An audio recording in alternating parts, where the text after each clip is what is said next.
Secunderabad BRS MLA పద్మారావును మాజీ మంత్రి KTR, MLC కవిత, తలసాని శ్రీనివాస్ యాదవ్ పరామర్శించారు.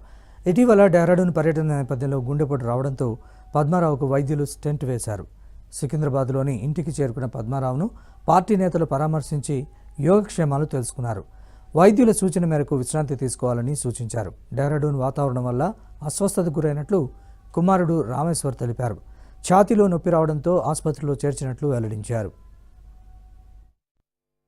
గత 3 రోజుల కింద మన మాజీ deputy speaker Secunderabad MLA Padmarao గారు పర్సనల్ వర్క్స్ పైన దేహరాదూన్ వెళ్ళినారు. అక్కడ కొంచెం వెదర్ కండిషన్స్ లేని పరిస్థితిలో మా ఫాదర్కి సడన్గా స్ట్రోక్ రావడం జరిగింది. వెంటనే మా ఫాదర్ గారి మిత్రుడైన కదీర్ వెంబడి ఉండి అలర్ట్ అయ్యి ఎదురుగున్న హాస్పిటల్కి తీసుకొని వెళ్తే సివియర్ అటాక్ వచ్చిందని చెప్పినారు.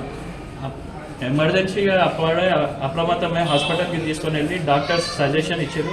వారి సజెషన్ మేరకు స్టంట్ వేయడం జరిగింది.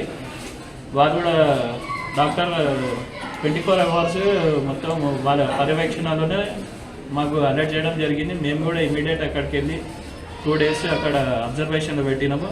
డాక్టర్ల సూచనల మేరకు నిన్న నైట్ హైదరాబాద్కి తీసుకురావడం జరిగింది.